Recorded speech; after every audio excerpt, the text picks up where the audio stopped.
What's up, everybody? My name is Godzi, and welcome back to some more Umineko When They Cry Answers Arc. Last episode, we continued with chapter/episode 5, and... oh wait, what exactly happened? Oh yeah, how do I describe that episode? Because it was an amount of stuff. Natsuhi and Beatrice were talking to each other, and Battler and Berncastle were talking to each other, and Berncastle somehow, she used the red to deny Beatrice's existence in that point. It was weird, and it was kind of confusing to me, too, exactly what was going on. But I was told in the comments of that video, the reason Berncastle was able to use the red there is because she essentially knows what's inside Schrodinger's cat box. So, okay, I get that. So that makes sense to me, but then that begs the question, what exactly is the point of Berncastle and Lambda Delta basically going at it? Like, I guess because, well, they're colluding, I guess, kinda, as implied by the end of Chapter 4. It's all really weird. There's a lot of circumstances surrounding this game that I still don't really understand. There's a lot of intricate rules and stuff like that. Oh yeah, also we were introduced to that, 10 Nox commandments or whatever last episode, which I still don't know what those are all about, but maybe we'll figure out more about those as we go. But either way, I got a few tips with voicing Berncastle specifically. Apparently I make her sound a little too annoyed, so okay, I'll try and work on that. The commenter said she's a little more emotionless as opposed to, annoyed sounding, which I tried to make her sound emotionless, but I'm not exactly the best voice actor, so I apologize for that. And as for Erika, again, I'm getting even more conflicting statements on her, because I got a comment saying that, it's not that her voice isn't cutesy, because it is apparently still a rather high-pitched voice, which was, again, kind of what I expected. But it's more like her voice is, when she gets excited, her voice is a little more grating, kinda. At least that's what I gathered from it. It's more like her voice is kind of unpleasant. Or maybe they meant that she in general sounds unpleasant, stuff like that. So, yeah. I got one in particular comment, though, that kind of confused me and makes me think, is there some sort of secret language in this community? Because there was one comment where it was just, all gibberish or something like that, replying to another comment.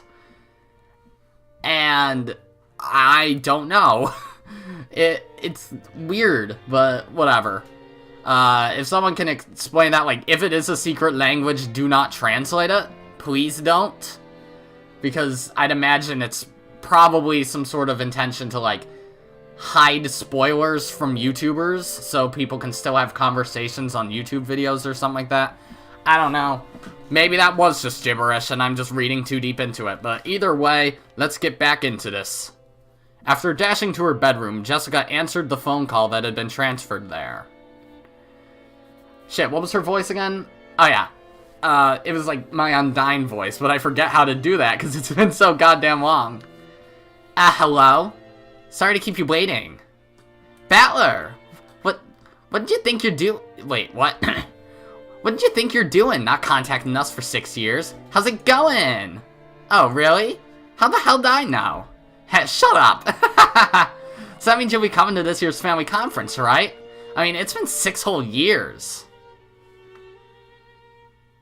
Okay, so I'm imagining this is 1986 now. 5 businessmen in expensive suits were visiting in the parlor, giving Kraus and Nazi a progress report on their business. Alright then. Spread out on the table were the blueprints and designs for a building, as well as documents related to expenditure. Is that how you pronounce that? Expenditures and the like. So packed that even a teacup would have gotten in the way. Officially, they were here to give Kraus a progress report. But in actuality, Kraus had called them all the way over to Rokanjima so that Natsuhi could hear from them directly. I see. This was because Natsuhi needed to hear someone other than her husband explain what condition their business was in.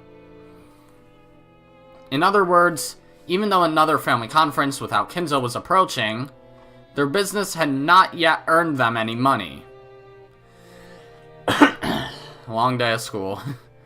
After telling the guests to wait for a short while, Kraus took Natsuhi out into the hall and once again summarized the situation.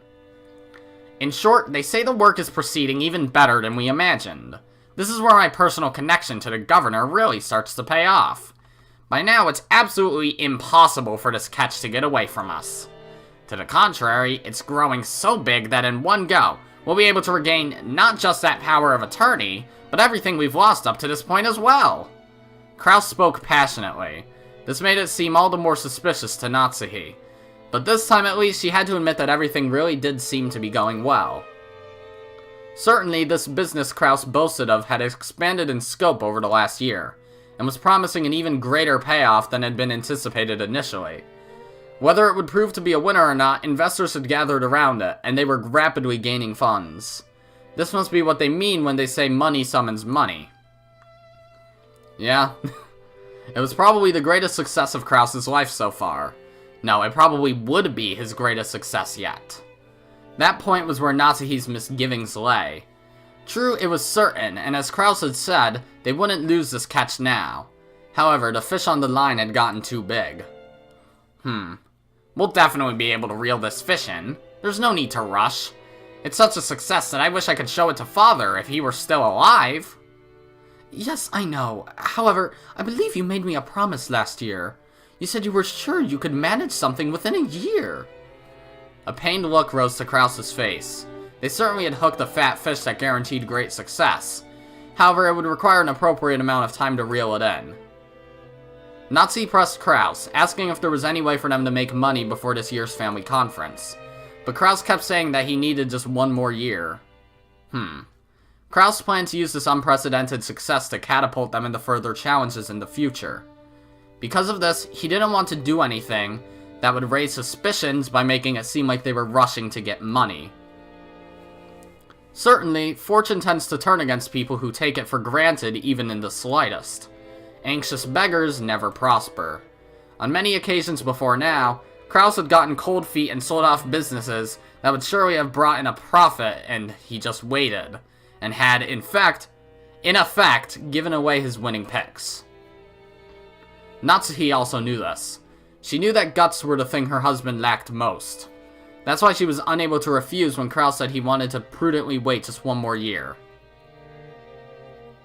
And see how far that got them. Got them 6 feet under, that's for sure. Well, even though that probably would have happened anyways. How wonderful that things are going well. It would appear I'll have to sit around here as a ghost for a little longer. You don't look too disappointed. You're fated to be chewed to bits by demons the moment you leave this world. My apologies, Father. For one more year, you might not be granted peace. It is fine. Fear not, Natsuhi. I am no longer the Ushiromiya family head. The ghost of the study should obediently follow the current head's commands. I've taken a look at Kraus's charts, and they aren't bad at all. Even from your perspective, Father? They're pretty good even from my perspective. Everyone is confident in victory, gathering together a significant quantity of magical power. As a result, that victory is growing ever deeper, involving more and more people and magic, beginning to create gold, a perfect embodiment of classic alchemy. Oh, if you've earned even the Golden Witch's approval, that is very reassuring. Rejoice, Natsuhi. This business of Kraus's this business of Kraus's will save the Ushiromiya family from its crisis without fail. Thank you very much, and if you would once again... Indeed, we'll have to overcome one more family conference, won't we? Yes, I think things went well last year, but I imagine some of the relatives will find it suspicious. I think this year's conference will be a critical time. Yeah, for more reasons than one. During last year's family conference, you were correct to predict that the same thing might have to happen again. Even for those who aren't witches, preparing for the worst-case scenario is one of the basics for getting on in this world. So, what will you do this year? Just like last year, I will see to it that a high concentration of the servants who know Father's secret are there on the day of the conference. Some of the relatives may already have noticed that Father isn't around. A careless show might actually put us in more danger of exposure.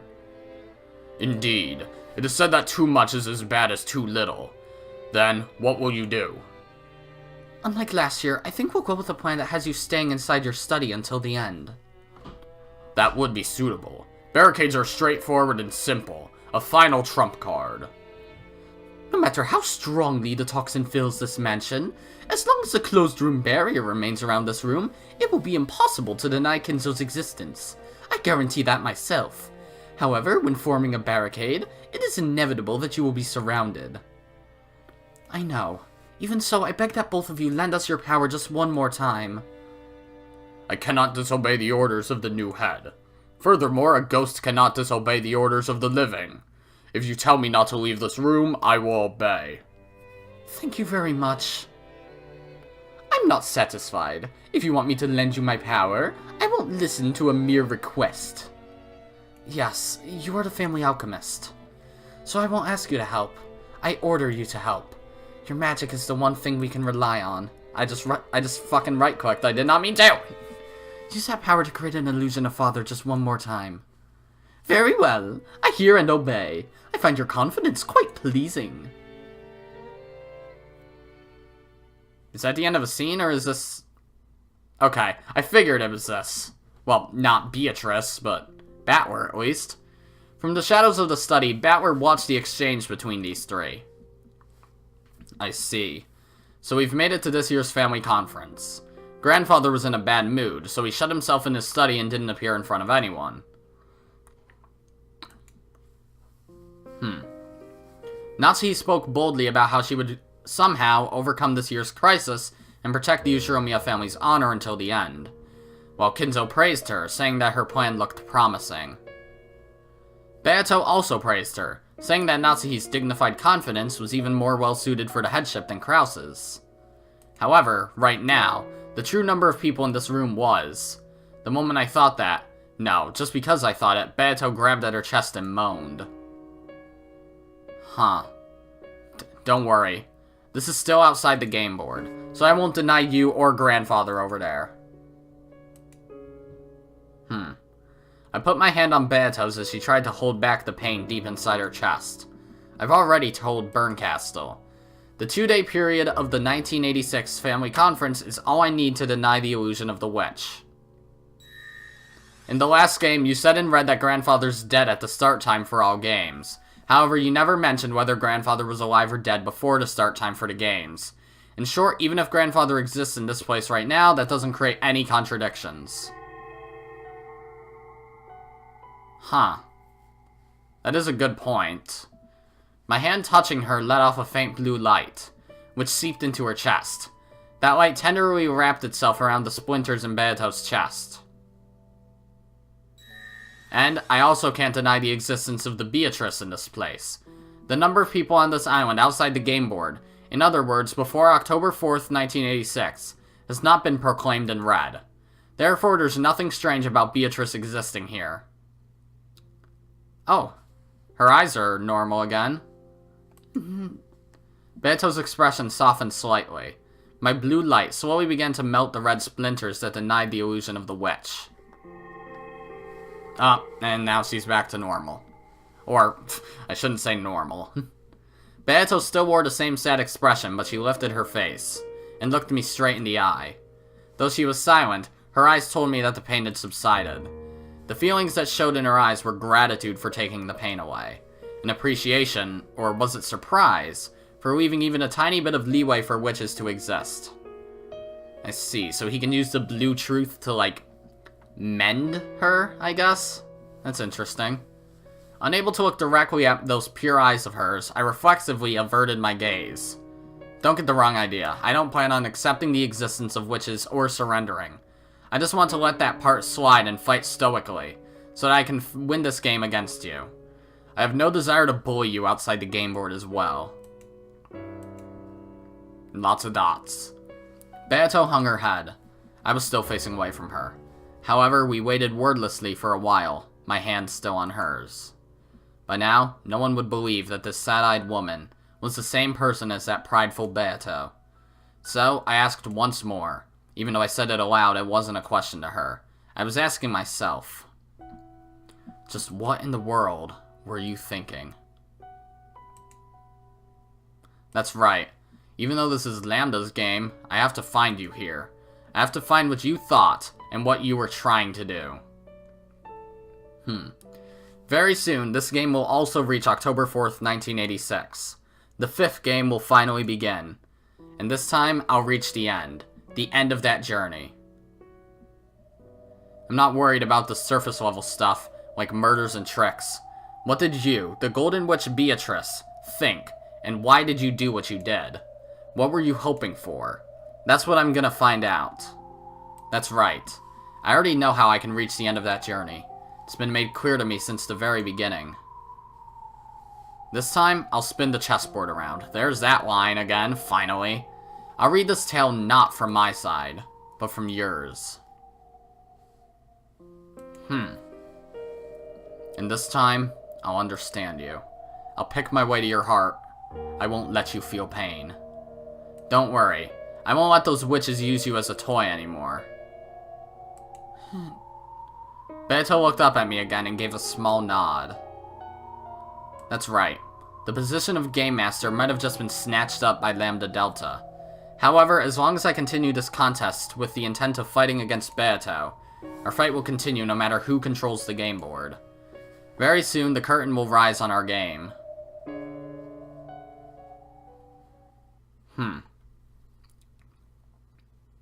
And did it just? There's Genji. Okay, it still seems like it's a little before. At this year's family conference, we must conceal the master's secret once again. Yes, I understand. I'm a little doubtful that the same trick will work twice. Madame shares your concerns. Because of that, it was decided that this year he will not leave the study even once. In other words, we'll make it seem like he's been shut away in his study the whole time? Yes, and the only ones allowed to enter the study are the 3 of us, the servants, permitted to wear the one-winged eagle. Which means the 3 of us will have to perpetuate the lie about the master. Correct. The relatives will probably question you about the master's health and mood. Make sure you answer without hesitation, and see to it that nothing is seen as suspicious. Yes, I understand. I'm sure you'll screw it up right away, Shannon. Maybe it's better to say you have a cold or something so you can skip that day. That's mean! Cannon wasn't just making fun of her. He only wanted to release Shannon from the burden of working on this most serious of days. Genji, is it really necessary for Shannon to be on duty? We can manage things well enough without her. That I cannot do.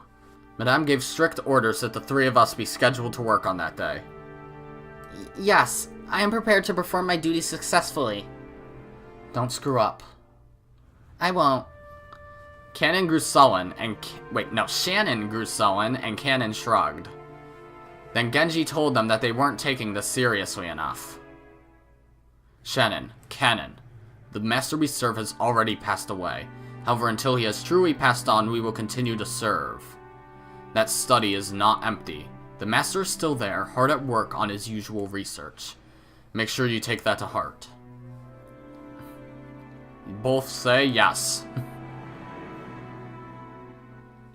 I do not have 2 voices. I cannot say that at the same time. Where the hecky is this? Oh, now that's an interesting development. Father has already passed away? That's insane. Settle down. It's only a possibility. It's well known that Takeda Shingen said in his will that his death was to be kept secret for 3 years. Know about that? Is that how it went? My Japanese history isn't so great. At the time, Takeda was in the middle of a war with Oda and Tokugawa. Ah, that era, okay. If people learned about his death at a time like that, it'd probably have had a bad impact on the war. Because of that, he left a will saying that his death should be kept hidden for 3 years. Hideyoshi did the same thing, right? You did? No, not me! Ugh. He totally suppressed information about the death of his master, Oda Nobunaga, so that the enemy wouldn't find out.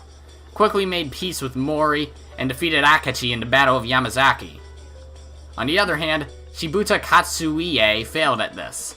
The enemy, Uesugi, learned of Nobuyuki's death, so Shibata had to deal with an unexpected counterattack and got slowed down. That's a lot of names, and most of them I do not know.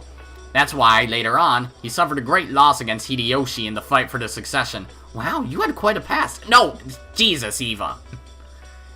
Hideyoshi, who had a strong fascination with the commanders of the Sengoku period, would always show off his knowledge when he got the chance. Wincing slightly, Eva made him get back to his point. So, basically, the whole time since last year's family conference, I felt as though something was strange.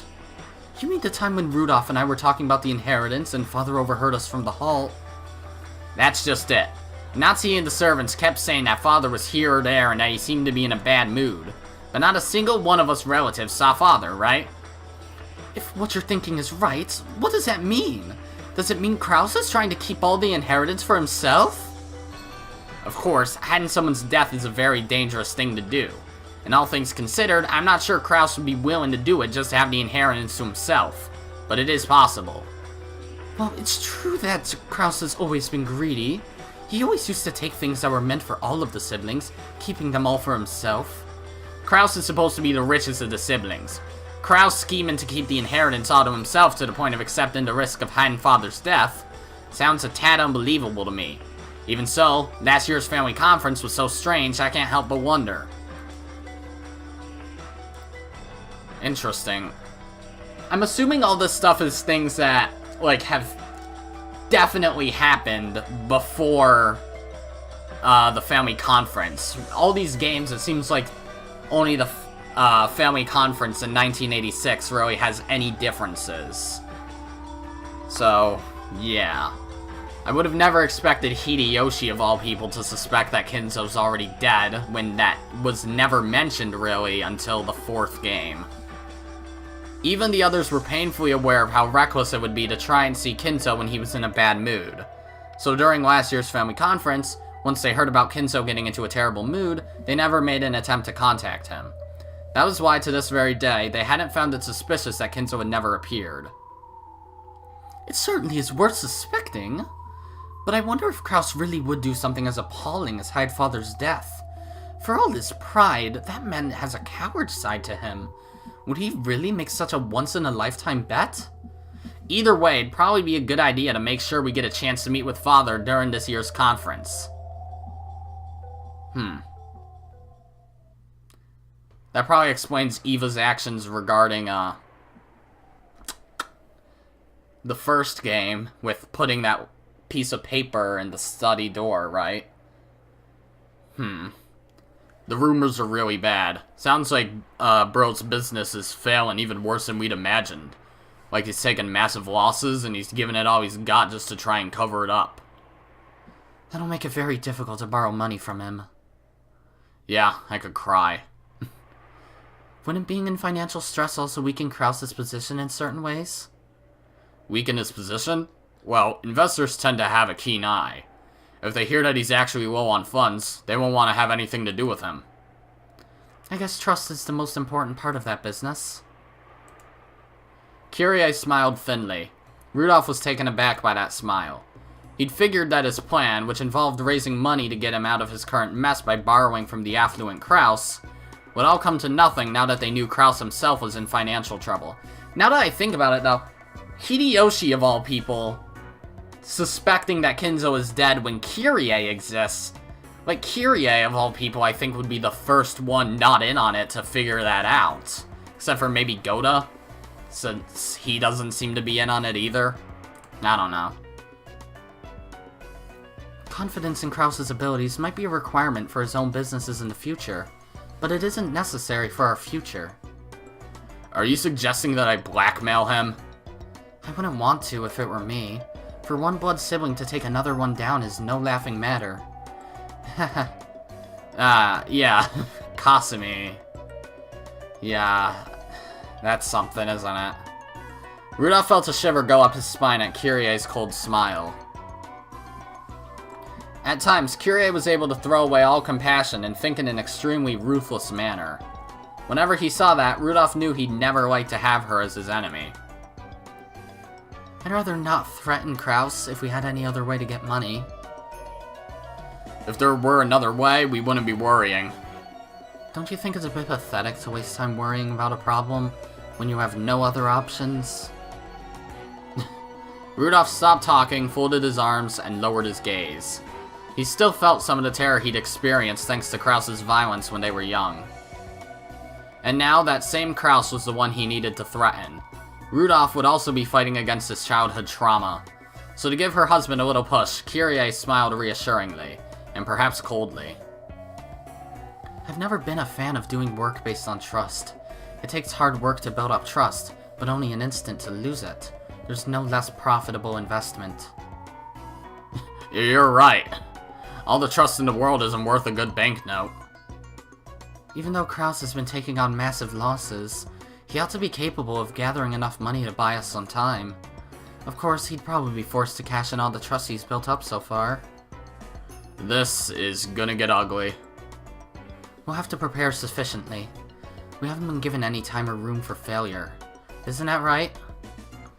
Among my Kyoto friends, I know a few who are talented at this sort of investigation. I'd rather not be indebted to people like that, but do you want to try meeting them? You can't expect people like that to offer you receipts, but I'm sure they'll dig up something that makes them worth the investment. Interesting. I'm guessing we're probably gonna go to Rosa now, who might also be having something going on. Someone's saying yes. Yes. Yep, as I expected, Rosa. Yes, Maria is doing well too. That's none of your business. Thank you. Huh? Well, I'll have to look at my schedule. Rosa was talking to Rudolph over the phone. I thought it was her lover or whatever, that guy, that we never actually got a sprite for but is implied to exist. Rosa rarely received calls from her older siblings, so she braced herself for something serious. Well, truth is, I want to have a little talk about the next family conference. Without Kraus. Oh, they're talking to each other. That was probably Rudolph saying that line then. Well, truth is, I want to have a little talk about the next family conference. Without Bro. Between you, me, and Eva? Sounds like a headache. I can't go into details over the phone, but I think you'll find it's worth listening to. Something good? Of course. Sis is all for it. Eva is? All we want is your approval. We aren't going to ask you for money or anything like that. The most important thing is that the three of us stick together. Got it?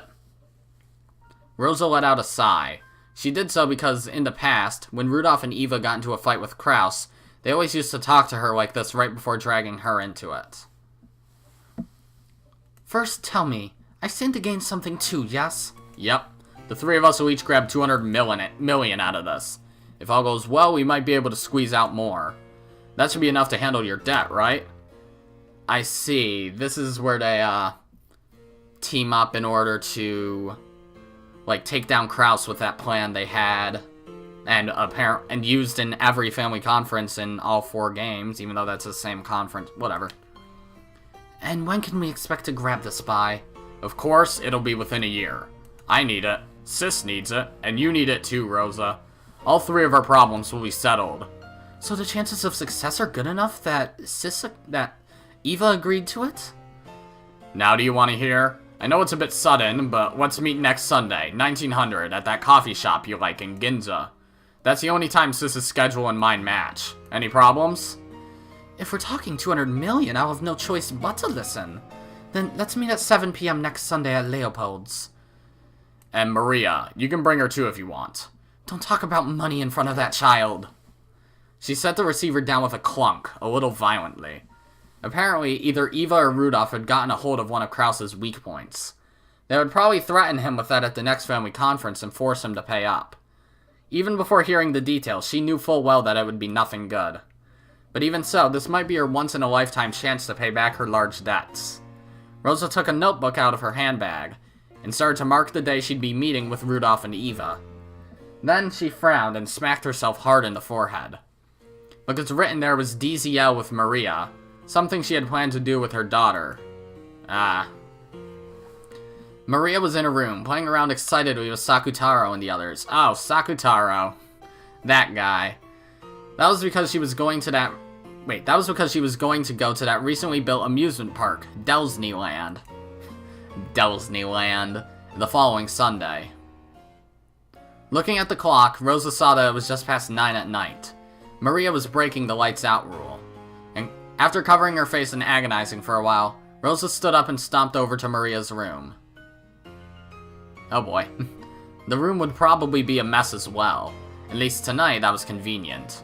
As she stood outside the door to Maria's room, listening to the happy laughter seeping through, Rosa's face twisted in anguish once again, and she looked at the floor. Show me anguish! No, Vanitas, wrong game. Why do you keep on showing up here? Then, when she raised her head again, her brow was furrowed, and her face had become an ugly expression of anger. Uh-oh. Please don't hit your daughter. Please don't hit your daughter. Please don't hit your daughter. Okay. Guess we're not gonna see that happen. That's preferable. The weather wasn't that great. According to the weekend forecast, a certain tropical cyclone would likely grow into a large typhoon. If unhappy premonitions tend to be right, this year's family conference will probably take place in absolutely horrible weather. No, I wish a typhoon large enough to stop all boat travel would seal Rokanjima away forever. If that happened, I'd be able to hide Kinto's death for as long as I wanted. I guess that's an inner monologue. If only the typhoon would keep them at bay forever. Natsuhi let out a deep sigh. Just doing that made her headache throb. As the day of the family conference approached, the intensity of her headache just kept on increasing. At that time, the phone rang. Natsuhi turned off the TV and picked up the receiver. Hello? I apologize for calling during your rest. Oh, okay. I apologize for calling during your rest. It is Genji. Is something the matter? There's a phone call for you from the external line. However, they will not state their name. They aren't saying their name? Yes. The person in question said you would know when you spoke with them. What should be done? It might be a prank. What did they sound like? I believe it was a young man. Any idea who it might be? A young man? Natsuhi didn't have a clue who that might be. In the first place, there was no one amongst her acquaintances who would do something as rude as refusing to state their name. And on top of that, a young man? I mean, Battler George, but probably not. Well, are there any other young male characters we've met before? I don't think there are. As a wife, she must avoid any contact that might be considered suspicious with anyone other than her husband, much less a young man. As soon as she thought this, the phone call suddenly seemed like something dirty. But despite that, she also wanted to know what they wanted to tell her. Could it be some kind of trouble related to Krause's business? What if there was some particular reason they needed to talk to Krause's wife instead of Krause directly? No matter what it is, it's my duty as a wife to listen and report to Krause. If it's some bizarre threat, I just have to firmly refuse and inform Krause that I received such a phone call. If it's something offensive, I just have to tell Genji to never send me anonymous calls again. As Natsuhi thought this, just as Genji was suggesting that he hang up on the man as though that's what she'd naturally choose, she told him to connect her to this person. She then set the receiver down. After a short while, the phone rang again. Hello? This wasn't the internal line, it was the external phone line, which Genji had redirected to her, so it should already have been connected directly with the mysterious man. However, the person on the other end didn't respond. Not liking this at all, Natsuhi spoke one more time, sounding displeased. Hello? Who is this? Tell me your name. I am Dots. She heard something that sounded like a sigh. She gulped reflexively. After remaining silent for a little longer, the man finally answered. Show me anguish. Oh God, you! Oh no. I mean, this guy sounds like he's supposed to be creepy. I'll give him a voice that sounds like Vanitas, just for the hell of it. It's been a long time, huh? This was the first time the man had spoken. Just how long has it been? How many years? What are you talking about? Who are you? The voice certainly did sound like a young man's, but it's hard to learn much about someone just by their voice over the phone. It sounded like a young man, but it might actually be a middle school-aged boy. Or a man in his prime who still had a youngish voice. No way, it might be too soon to be sure this is even a male. However, one thing was certain. Natsuki could think of no one who would speak to her in such an overly familiar manner like this. It'd be easy for me to tell you my name, but that would make me very sad. I don't know what you're talking about. Who are you? And what business do you have with me? If you can't tell me that, I'm not interested. I'm hanging up. What I want is for you to remember. And what is it you're telling me to remember? I don't know you, so I have nothing to remember. Please, do not say that. I am your child, am I not? What? What did you say? What are you talking about? Do not say things that will make me so sad, Mother. That unsettling word thrust itself mercilessly into the depths of Natsuki's heart and started churning it about. In her entire life, Natsuki had never been told something so unsettling. In her bewilderment, Natsuki felt her heart beat so loud that it felt like it would explode. The hell is this? I have no idea what you're talking about. I don't know what you're planning, but I'm hanging up. I came back for revenge. Revenge for your crime of 19 years ago. What? Natsuki's mind went blank, and from beyond the wind howling outside the window, she most certainly heard the roar of the sea from that day. So, you actually do remember, do you not? I told you I don't know what you're talking about. Never call here again. I have not forgotten how you treated me 19 years ago. To curse you, I still call you Mother despite that. No, because of that. The family conference will be here very soon, right? I am your son, Mother. I will come on the day of the conference, after 19 years, so that I can have my revenge on you. Click. Breathing so hard her shoulders heaved, Natsuki slammed the receiver down and hung up. Then she hit the phone violently, knocking the receiver off, so that no more calls would come through it. I can hear the roar of the sea. The voice I hear from beyond the howling wind is certainly... even if I cover my ears, the headache won't... Oh. I see. I mean, I don't know who the guy is. I don't know if we're supposed to know. Maybe, maybe not. There's not really that many young male characters in this game. There's just Battler and George, as far as I remember. But this is why she has a headache during that family conference. I see. Okay. Or is it? Well, I feel like maybe that would have to be it. Completely pale, Natsuki kept shivering as though cold. The Shatter. Okay. Oh, hello, Burncastle. Time to actually maybe do justice with your voice. Lambda, are you there? That did make her sound annoyed, now that I think about it. Yes, I'm here. I'm anywhere you want me to be, Burn. Go to hell, then. Then crawl into the cupboard under the kitchen floor. Or in a jar of rice bran paste, if you like. Ooh, you're gonna dip me in bean paste and bite into me? But then I'd rather you dip me in honey. In return, I'll cook you in sugar water. At least make a sweet soy sauce with sweet sake. So what's up? You gonna make me repeat something? That's right.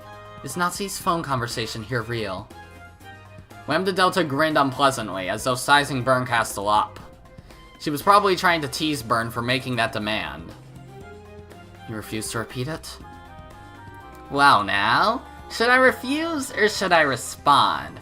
As the Game Master, that's up to me to decide, and I get to make that decision anytime I want.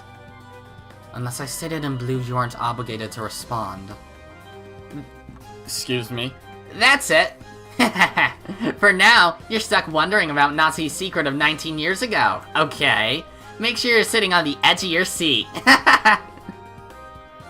Of course, this fishy telephone call happened to be before October 4th, 1986. This is still before the start of the game, so there's basically no need to question whether it's true or false. Since you, the Game Master, went out of your way to show me this, I'll take it as a preparatory move for something else.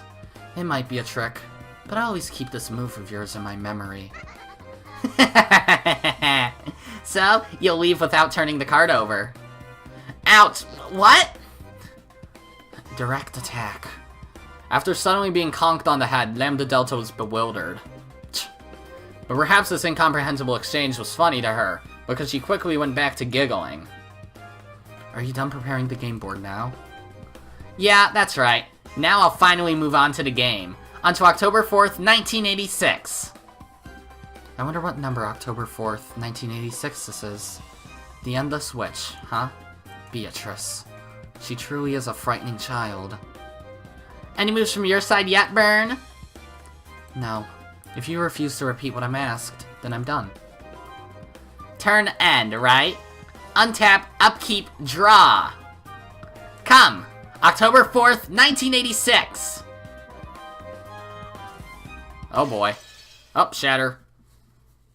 Okay, so that's the end of a scene, I guess, but we're only 40 minutes in, so I'm still going. Okay, so... learn how to read Roman numerals, Owen. It is 11, presumably a.m. on October 4th. Maybe. I don't know. I mean, it shows... yeah, okay. I was gonna say, it has to show that, right? And it did. Wahoo. And the song. This rose garden really is a masterpiece. It's gotten even more awesome than it was 6 years ago. You're so lucky to have this as your yard. Are you kidding? For me, it just takes a longer walk to the harbor, and that's a real pain. What a pain. That's a pretty luxurious worry. Oh! Getting to say hi to the roses every morning must be awesome! You must get laid after saying hi to so many roses. Shame about Angie, though. I hear her stomach gets upset easily, right? Apparently. It's probably her intestines that are weak. She almost always got the runs. That's not... nope. That's not how that was meant to be... oh, wait. No, it was. Okay. Ew. You shouldn't say something like that about a lady. Sorry about that. Yeah, I forgot. Nothing comes out of a girl's butt but marshmallows, right? So Angie got sick, and the marshmallows turned into syrup. Whoa. Okay, that's really way over the line. George and Jessica slammed a knee and a fist right into either side of Battler's gut. What is this, the stain fight from My Hero? Whack, smack, thud. The smack thud was probably the sound made when his knees hit the ground as he fell over. Normally, Battler possessed the good sense you'd expect of an 18-year-old man. I thought he was 17. I guess not. However, it seemed that this reunion had brought him back to the mental age he'd been 6 years ago. And bit by bit, Jessica and George realized they were also returning to the way they'd been back then.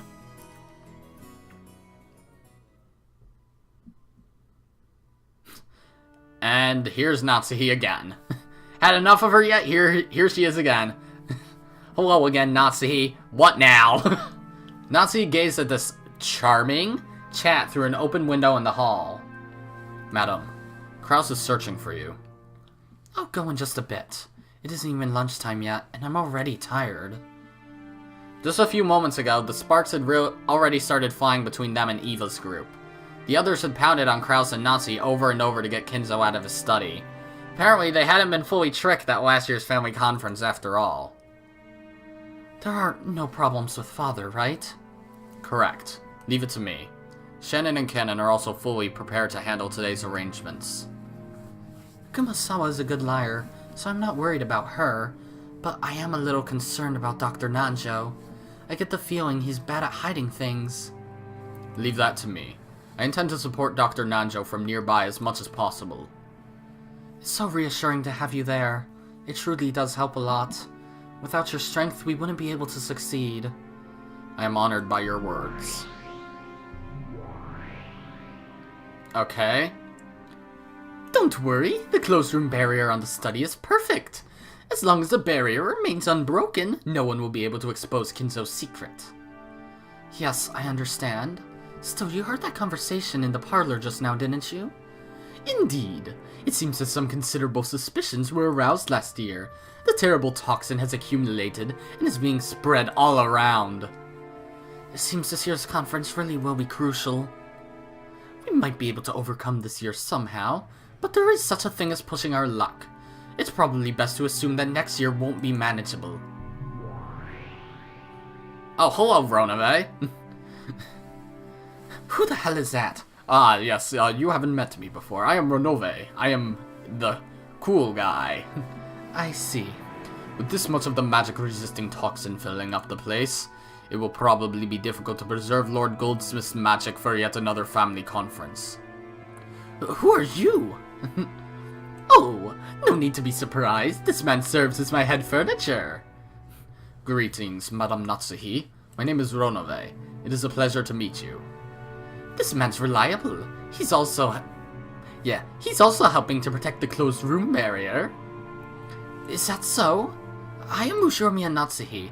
I thank you for your cooperation. Of course, madame. I will be aiding you from the magic world. Please rely on me. Oh, you too. Great. In that case, I guess I'll introduce myself next. Hi, Richie. Long time no see. Ah, Gap! I'm glad to see you're here as well. Well, I only came to have some fun. If you need an extra hand, let me know. Nice to meet you, madame. This is the first time I've said hello, but I'm always right by anyone's side. Gap here is quite the prankster. Remember that headache medicine you dropped on the floor of your room and lost as you were getting dressed? Gap was the one behind that.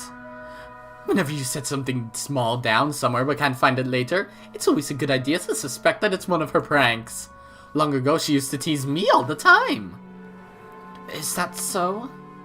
In any event, this is the Ushiromiya mansion. As long as you are here, you will obey us. You understand, correct? Of course. We understand. Think of me as a Genji of the magic world and give me orders whenever you wish. And even I know how a guest is supposed to act. I won't let the landlord lose face. You can count on Ronove and Gap.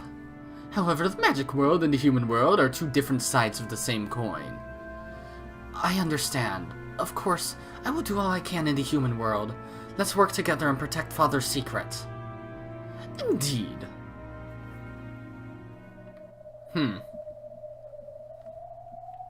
I didn't expect Gap to show up here, of all places.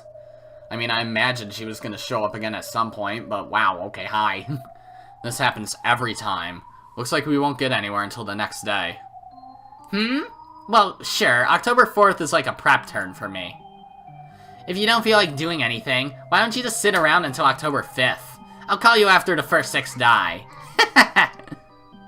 Of course, that was an incredibly irritating way to put it. The fight won't start until the crime occurs. However, waiting for the crimes to start would mean turning a blind eye toward the murders of the first Twilight. In other words, it would be the same as being content with the fact that 6 people would die. Did you know? They say that in chess, the player who moves first is twice as likely to win. Although that can change as the tactics of the match progress. Don't they say the second player has a much better chance at a draw? Even I know the phrase "the first to strike wins." So, what are you trying to say? This is why you're so incompetent. Seriously, are you listening, Battler? There do exist puzzles that can be solved even on October 4th. Know which one I mean? You don't mean... no, but... Well, watch and see, Battler the incompetent. I have a general idea what these witches are talking about. I've tried solving it several times myself in the past, but I still haven't found anything resembling an answer. On the contrary, I still can't even understand why that puzzle exists. The epitaph, right? That's right, the reason it exists. Why did Beato prepare a puzzle like this in the first place? We all discussed it together from time to time in past games. However, I've started to avoid thinking about it, under the assumption that there's no point in trying to solve a riddle that can't be solved. This time I should change my viewpoint. I shouldn't just focus on the surface level stuff, like the truth of the riddle and how to solve it. What's more important is why that riddle was set up in the first place and displayed for us to see. That's what I should be thinking about. And the one proposing that riddle is Beatrice. Even if I can't solve it, I should be able to try and figure out what Beato was thinking when she showed it to us. Okay, this time I'm spinning the chessboard around. The witches keep calling me incompetent. Let them laugh. They aren't my enemies. I'm continuing our match, Beato. The epitaph. It really is weird, isn't it? The epitaph is... Oh, looks like it's finally started raining. Dang, wish the only downpour was the one inside my heart.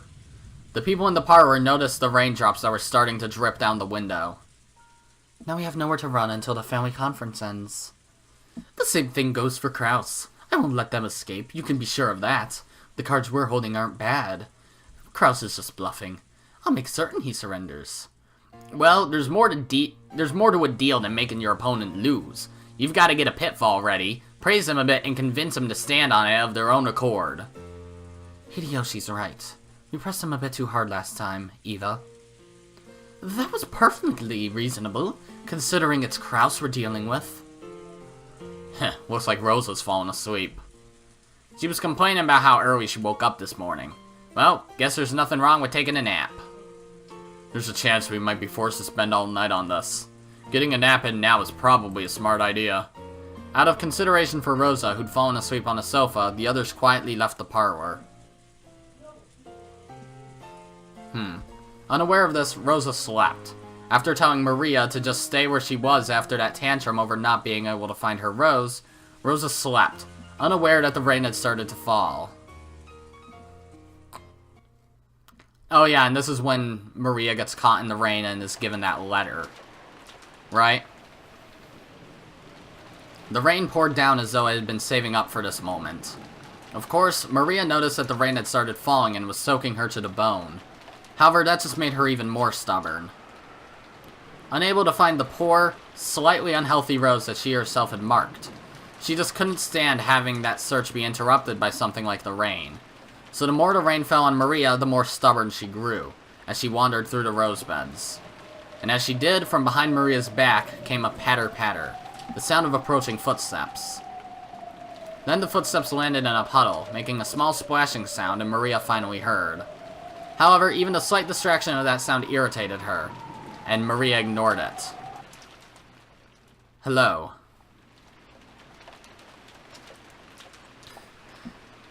Maria turned around, bewildered. After all, that voice was one she didn't recognize at all. On the sealed-off Rokanjima, that voice belonged to no person she knew. Achievement unlocked, you are not alone. Okay. Kraus, madame. I was looking for you. Something important has come up. Kraus and Natsu had been privately discussing what should be done next in a deserted corridor of the 3rd floor. Genji had searched everywhere for them. What is it? It must be something more urgent than a few sheets getting soaked in the rain. What is it? Has some sort of blunder been made? A short while ago, someone arrived at the mansion, claiming to have drifted here after an accident at sea. What? Kraus and Natsu couldn't help but go wide-eyed and stare at each other. This was the first time they'd ever heard of someone coming to this island uninvited. Someone drifted here? Is that true? The poor thing. Treat this person politely, like a guest. What are they doing now? Dr. Nanjo is performing an examination. He hasn't finished yet, but from what I could tell by looking, the drifter seemed tired but uninjured. Thank goodness. Oh, thank goodness. Natsu and I are having an important conversation right now. When it's over, we will go to check on this person. Please tell this drifter that we want them to feel at home. Certainly. When Genji bowed deeply and started to leave, Natsu called him to a stop. Genji stopped walking, and Natsu jogged up to him. Genji, is this drifter a man?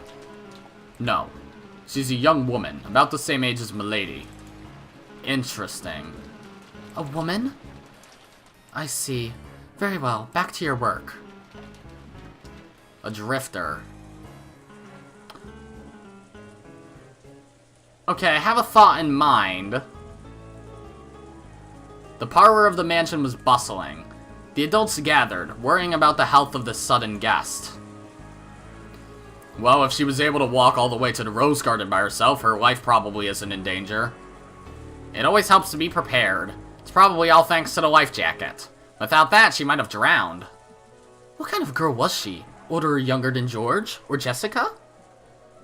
She was younger than Jessica. She wore a life jacket and swimsuit. It looked like she was all tired out. If she washed up somewhere near the harbor, that must have been a rare bit of luck amid disaster. It would have been terrible if she'd landed on the opposite side of the island. Still, you have to feel sorry for her. With this weather, the boats won't be coming. I imagine she'll also be stuck on this island all day tomorrow. At that moment, the door clunked open and everyone looked in that direction. Oh, hello, Goda. Would anyone like some tea? It was Goda and Cannon, with the latter pushing a serving cart laden with a tea set. Goda understood well that doing a little extra at times like this would earn him points. The relatives, hungry for information, crowded around Goda. He ordered Cannon to serve the tea and became the sole object of the relatives' attention. Goda, how's that kid doing? Does it look like she's okay? Well, I don't know about that. But there is no need to worry. Dr. Nanjo is giving his full attention to taking care of her, and Kumasawa and Shannon are with him. Please, have no fears. Wanna relax with some black tea for now? Come on, Cannon. Quickly, quickly, serve it, serve it! Cannon knew this tea was just Goda's way of earning points, so he lined the cups up with a slightly sullen air. Ew, I'll help too. It's okay. You can just wait there, Maria. Ew, I want to serve tea too. Didn't you talk with Dr. Nanjo? Did he say anything? Yes, when I met him a short while ago, he said that there weren't any serious external wounds, from what I could tell at a glance. And just as Goda had successfully captured the gazes of all present and was about to start talking knowledgeably on the subject, Nanjo returned. Of course, Nanjo instantly became the center of attention. Cannon turned his back on Goda, who seemed downhearted. Dr. Nanjo, how's her condition? Does it look like she'll be okay? Not to worry, everyone. She is fine. She had no injuries at all. She seems to be quite worn out, but there shouldn't be anything to worry about tonight, as long as she doesn't develop a fever. That's good to hear. We're lucky enough to have a doctor, but this is no hospital. Everyone was relieved to hear that the girl was in good health. When Nanjo gave the more detailed results of his examination, concluding by saying that she was young and should therefore be fine, everyone who no longer fell under this description nodded in assent.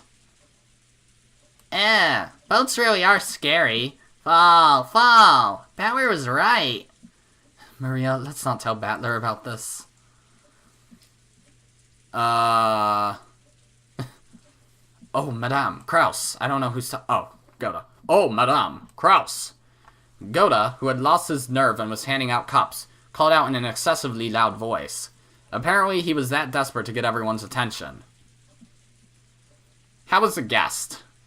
Yes, sir. Her condition is not serious. I see. That's great. Where is she now? I believe Kumasawa and Shannon were guiding her to the bath. They said they would get her some clothes afterwards. In that case, they'll probably arrive here soon. Everyone, this may be the day of the family conference, but we have a guest brought here by an unfortunate accident. She wasn't invited, but I want you all to welcome her. Who could disagree with that? I'm all for it. Same here. Didn't Mom always tell us to be nice to girls? Maybe, but you didn't need to make that your life's motto. It's probably best if we call George and the rest over here too. Let's all greet her together. But wouldn't that just make her more uncomfortable? Eva stood up and made a phone call to the guest house. At that moment, they heard the sound of a knock, followed by Genji's voice. It is Genji. The guest has arrived. At those words, everyone fell silent, and the people who had been sitting stood up straight. So, is it who I think it is? Well, it's not Genji. Genji came in first, opening the door slowly, then moved off to the side, bowing deeply and urging the guest forwards. It's neither of them. Yep, it is. Huh. So she is a human, as I expected. So this is Erika, then. Hello. Apparently I definitely have to do justice with your voice, even though you've already had a line. The guest had Shannon and Kumasawa following by her side. And even after seeing the large number of relatives waiting for her in the parlor, she didn't seem overwrought in the slightest. Just a single point. Showed that this girl possessed the dignity appropriate for a guest invited in by the Ushiromiya family. Furuto. I guess that's her name. Wait. Furuto. Erika Furuto, then.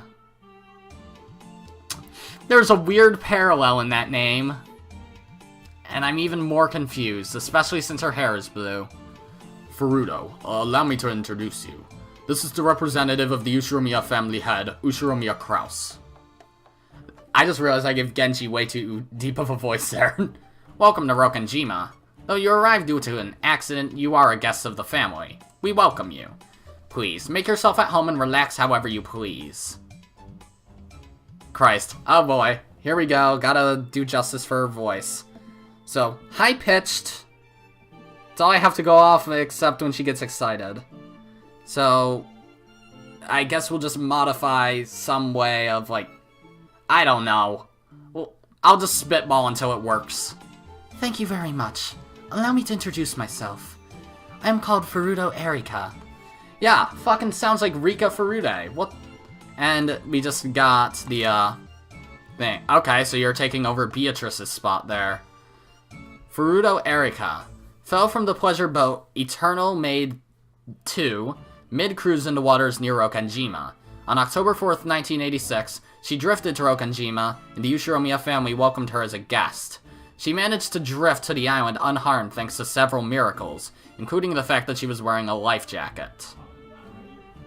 Interesting. Those are some random-ass clothes they decided to just let her wear, especially the rose thing in her hair. My deepest apologies for disturbing you members of the Ushiromiya family like this. I'm truly grateful for the warm welcome I've received despite my status as an uninvited guest. This was greeted by an unimpressed sigh arising equally from all corners of the room. The clothes she had been lent were probably Jessica's formal wear from long ago, but the composure of her introduction didn't shame those clothes in the slightest. The girl's name was Furuto Erika. She looked slightly younger than Battler and Jessica, but her composure and mannerisms were beyond what anyone would have expected from a high schooler, almost as though she was a well-to-do family's daughter. She's a high schooler? That's... okay. Slightly younger than Battler and Jessica, who are both 18. So what, she's 15, 16? At 15 I can understand, 16 maybe? I don't know, she looks like she's in middle school. Ah, whatever. Wait a sec. Who the heck is this? With an incompetent like you as the main character piece, the game wouldn't go anywhere. That's why I've placed myself there as a piece. Oh, that's Burncastle? What? Well, it's just a bit of a bonus. Even in a close circle, it'd get boring to see the same crew every single time, right? Quit messing around. This piece doesn't exist on Bayato's game board. Bayato and I won't acknowledge it. This is Bayato's game board, right? If Bayato refuses, then I'll consider it. What do you say, Bayato? Then she suddenly pipes up like, no, fuck this! What is with you changing everything? What the hell? Well, okay, wow, I did not expect that, holy shit. Bayato was unable to answer. Lambda Delta grinned triumphantly. Wanna try complaining about the rules and stepping down from the game? Is that a favorite move of you mystery people? If there's even a tiny element that goes against your expectations, you throw a tantrum and totally stop thinking. Ugh. Don't worry. I'll make a detective proclamation regarding this piece. A detective proclamation? I proclaim that Furuto Erika is the detective. What? The detective isn't a culprit. No proof is needed to show this. In short, there is absolutely no need to suspect this girl. Even if she appears as a human piece from now on, you can build theories the same as you always did. Get it? That's... okay then. That's Nox's 7th, right? It is forbidden for the detective to be the culprit. There was an exception clause in the original, but for this game, the detective isn't a culprit has been proclaimed in red, so you don't need to consider the exception. I hate word games, so I'll say this in red too. Furuto Erika is not the culprit. Repeat it. Furuto Erika had no influence on any of Bayato's games before now. Sure, no prob. Furuto Erika had no influence on any of Bayato's games before now. She's nothing more than an extra character who appears for the first time this round. She does not exist in the worlds before this one, nor does she influence them. So what does that do to the number of people on this island right now? Of course, it's +1 from the previous number. But don't worry, Furuta Erika only increases it by 1 person. Besides her, the number of people on this island is exactly the same as it was in the previous games. So now there's 18 people then, since Kinzo is dead. Got it. At that time, the sound of people dashing down a corridor could be heard. It was Battler, George, and Jessica, who had come from the guest house after being called here by Eva. They immediately spotted a guest they didn't recognize, and their eyes went wide. What do they mean? Now that I think about it, what do they mean detective proclamation? Were there detectives in the last few games? I mean, if they were, it was probably just Battler every time, right? Maybe. I guess we'll have to wait and see. Whoa. Who are you? A guest! She came by falling! Huh? Fall? Genji? Who is this person?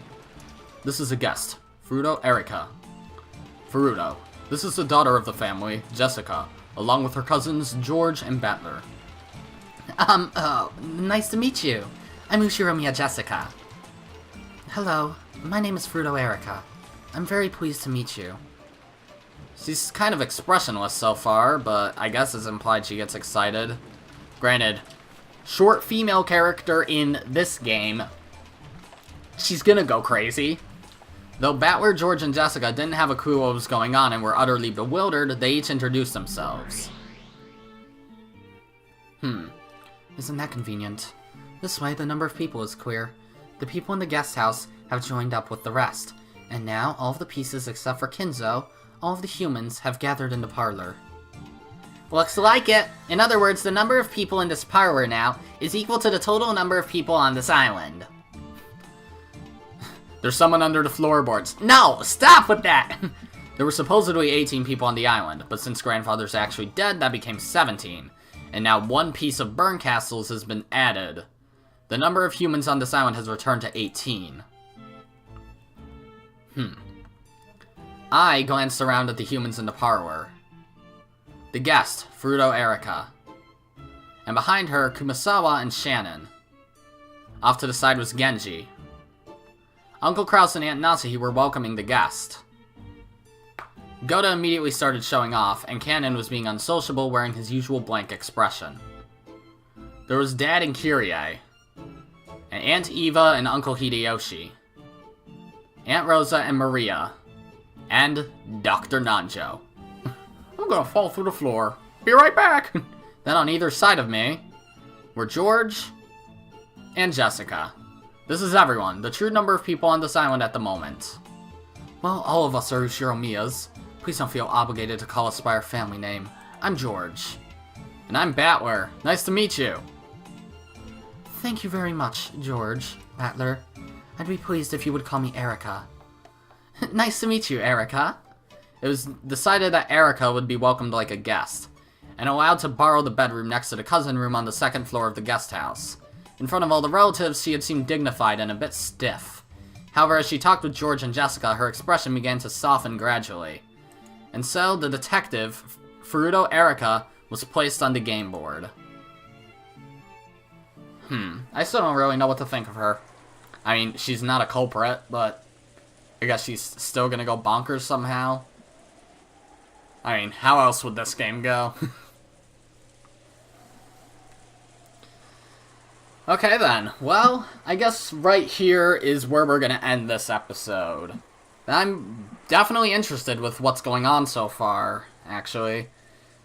So we got more clarification on the relatives and their plan to not really extort, well, maybe extort, I don't know the economical terms, but get money out of Kraus. The deal with Erika makes more sense now. She fell off a boat, I guess, sure. And there was someone else, wasn't there? I forget. Oh yeah, the phone call from Vanitas. That was interesting, wasn't it? But either way, that's going to be it for this episode, guys. If you liked it, be sure to press the like button. And if you didn't like it, fuck you too. Remember to subscribe, follow me on Twitter, and hit that notification bell to stay up to date on all my videos and stuff. And as always, my name is Godzi, and I will see you all next time. Goodbye!